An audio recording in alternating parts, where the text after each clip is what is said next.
मोहल्ले में चुड़ैल का साया। सीमा अपने 2 बच्चों के साथ एक पुराने घर में रहती थी।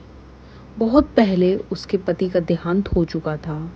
उसके 2 बच्चे थे, सोहन और रोहन। दोनों भाई एक दिन दोपहर के वक्त पास की दुकान से सामान लेकर जब घर लौट रहे थे, उन्होंने सड़क पर कुछ पड़ा हुआ देखा और पास जाकर जैसे ही उसे उठाना चाहा, उन दोनों भाइयों की आंखों के सामने अंधेरा छा गया।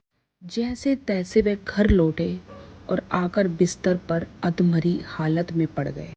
बेचारी सीमा को भनक तक ना थी कि उसके दोनों बेचारे फूल से बच्चों के साथ में क्या हुआ है। और जब अगले दिन भी दोनों बच्चे नहीं उठे तो उनकी माँ को टेंशन होने लगी। उसने पड़ोस में रहने वाले बूढ़े काका को बुलाया और रो रो कर उन्हें बताया।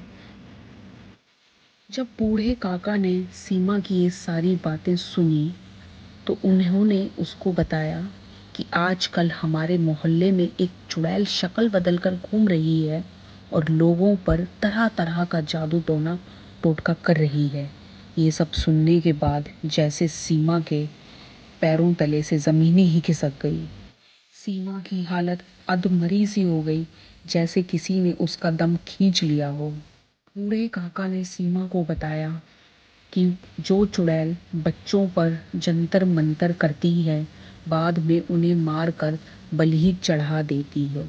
यह सब सुनने के बाद सीमा की हालत बिल्कुल अधमरी सी हो गई।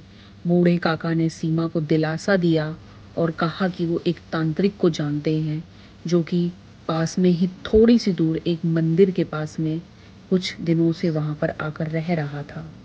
सीमा हिम्मत जुटाकर बूढ़े काका के पास हिम्मत करके उस तांत्रिक के पास जाती है और सारी बात उस तांत्रिक को बताती है।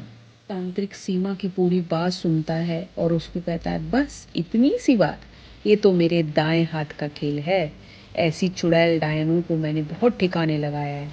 तुम घबराओ नहीं बेटी, बहुत जल्द मैं इसका कोई ना कोई समाधान निकाल ही लूँगा।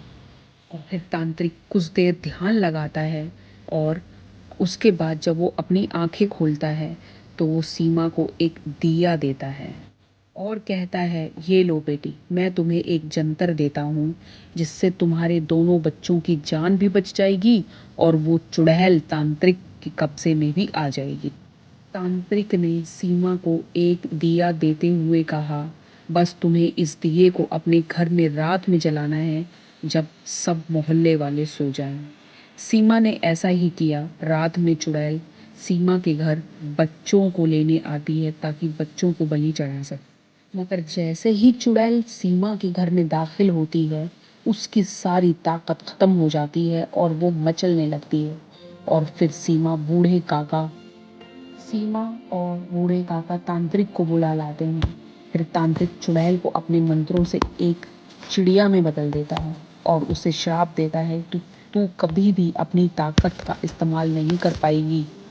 जिस दिन चुड़ैल पकड़ी गई थी, उस दिन मोहल्ले वाले बहुत खुश थे। आज भी दोस्तों जंगलों में आधी रात के बाद उस चुड़ैल की आवाज़ सुनाई देती है, जो सचमुच बहुत खौफनाक होती है। आप दोस्तों, आपको ये कहानी कैसी लगी? आप कमेंट्स में ज़रूर बताइएगा और साथ ही साथ आप मेरे चैनल को लाइक, शेयर एंड सब्सक्राइब करना ना भूलें, ताकि आपको इस तरह की कहानियाँ टाइम टू टाइम मिलते रहें। और प्लीज़ आप मुझे भी बताइए कि आप किस तरह की कहानी सुनना चाहते हैं। आप मुझे लिख सकते हैं अपना टॉपिक, मैं उस कहानी के ऊपर टॉपिक के ऊपर अपनी कहानी बनाने की पूरी कोशिश करूँगी। और आप प्लीज़ मुझे कमेंट्स में भी बताइए कि मैं इसके अंदर क्या इम्प्रूवमेंट्स कर सकती हूँ। वैसे ये एक जो कहानियाँ प्रचलित होती हैं गांव देहात पर, उस पर आधारित